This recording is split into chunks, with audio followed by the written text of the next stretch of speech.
All right, Shalom. I want to give all praise and honor and glory to Yahweh, Ba'ashem, Yahushua, Ba'ashem, Require HaKadosh, that belongs to the apostles of GMS, and the sincere Shalom to the brothers out there pushing this truth and sincerity. And hell, I'm not surprised about this because at this point, everybody's just on any type of thing. I can guarantee you this is funded. But it says U.S. retired commanders want to go to Ukraine to fight Russia. You got quite a bit of people. I mean, now I'm only going to do like at least a minute because the rest of it is just talking about I kind of forgot what it was. It was almost just something stupid about how what veterans feel that Putin's a bully, um, and we hate bullies and stuff like that. It's stupid stuff like that. So I'm just gonna get to the point of it. It's about maybe a minute.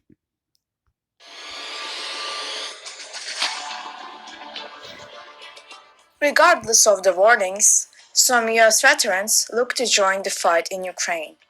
According to Ukraine's military attaché in the US, Major General Boris Kremenetsky, approximately 6,000 people said in the initial weeks of fighting that they were eager to take up arms against Russia, calling them people of goodwill who are coming to assist Ukraine to fight for freedom in an interview with the Associated Press published on 10th of March.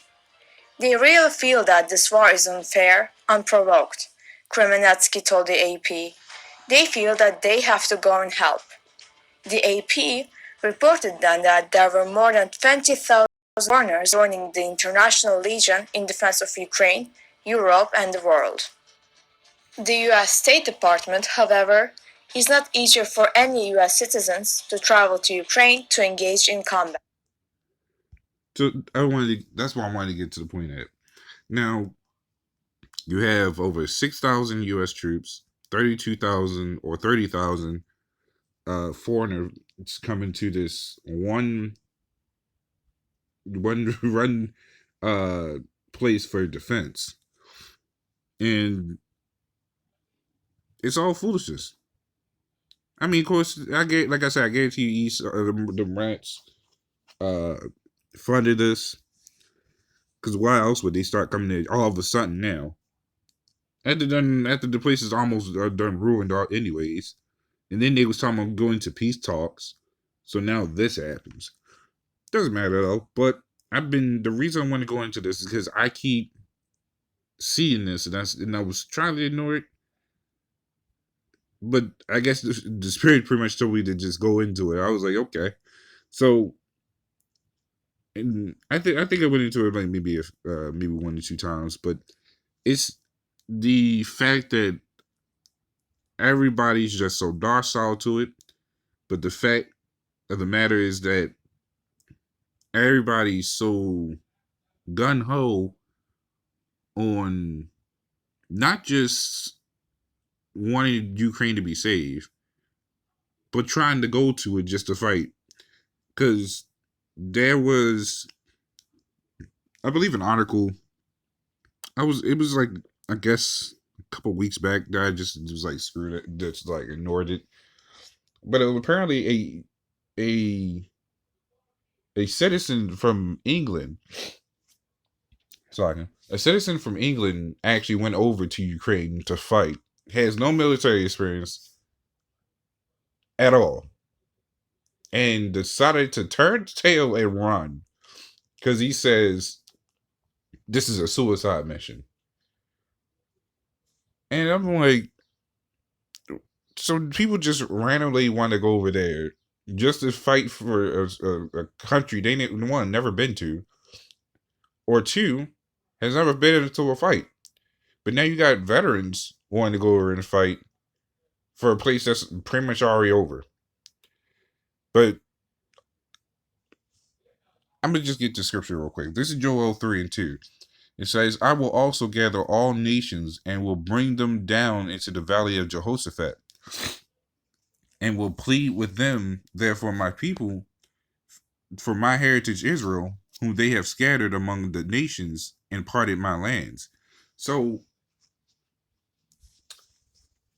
And I wanted to get to scripture specifically because even in that day when the Lord is going to come back and actually gather these gather all the armies into the Valley of Jehoshaphat that went into the one area for their destruction, people going to see it then. But this is like a, I guess you could say, a test run, because everybody, small little bits of people just gathering up for that one area. This is like a test run.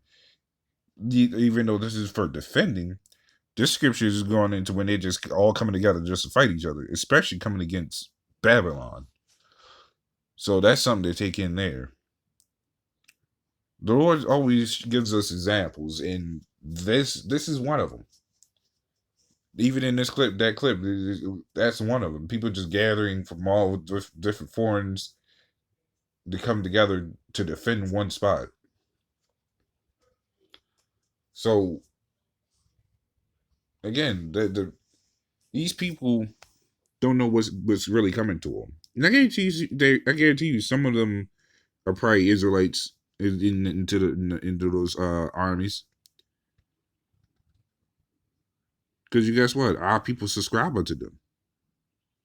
They ignore the fact that they are somewhat of a special people. So they feel like they are what that land is. They feel like they are what their oppressors is. And they'll go out. I mean, how I went to school, they had JROCT. You had people that was loving to go into that. And it wasn't even mandatory yet. But this is Romans 12:2. It says, "And be not conformed to this world, but be ye transformed by the renewing of your mind, that you may prove what is that good and acceptable and will of Yahweh." So we could have been I could have been like the same people on no comment boards be like, "Hey, yeah, we need to save Ukraine, glory and praises to Ukraine." Yeah, I've been reading the comments. They really, you got some of my people actually saying praises to Ukraine and glory to Ukraine, stuff like this. But this is why we need the truth, for us to open our eyes and see stuff like this and be on the opposite side. Like, hey, we don't care about Ukraine. We don't care about any of these places. Hell, a lot of these places, I'm sorry, all these powers is going to fall. Babylon's going to get destroyed. Now people's looking at us crazy because guess what? We're the opposition. Their leaders, the rats, these other countries, they're not going to like the sound of that. But we just giving the message. But as you can see, the state of this world is a poor one for these powers right now. But guess what? This still goes back to the first scripture I read. The Lord's going to gather all these nations for a really heated battle, just for them to kill each other, but also just get wiped out clean. This is Matthew 15:14. It says, "Let them alone. They be blind leaders of the blind, and if the blind lead the blind, both shall fall into the ditch." Now that's primarily going into where we're out there, we trying to sorry, where we trying to show people that there's a better way, or trying to open their eyes, but then someone comes along that's also blind, like, hey, let's get away from here, and the blind follow them, then we gotta let them fall in that ditch. But even with this, it's a lot of these I'm also seeing a lot of these guys. I'm talking about just like what's going on in this clip. It's a bunch of blind people falling into the ditch together. They're going for a useless war, a never-ending war at that point, because especially with Babylon, there's nothing but wars. And so you got even our own people that will join into that mess, and they fall in the ditch right with them. And that's where Jeremiah 11:14 always comes into play. Pray not thou for this people. Of course, we're never gonna pray for the heathens, but that's what ironically, that's what our people is doing. Our people is praying for heathens, but we're not praying for heathens or our own people. We're only praying for the hopeful elect. So that's the difference. If our people want to, if these heathens wants to be blind and follow the ditch, okay, suits us. If our people wants to also follow these other blind people and fall into a ditch, also suits us. Because that makes the job of sifting out who the hopeful elect is. But ultimately, again, this place is going to get destroyed.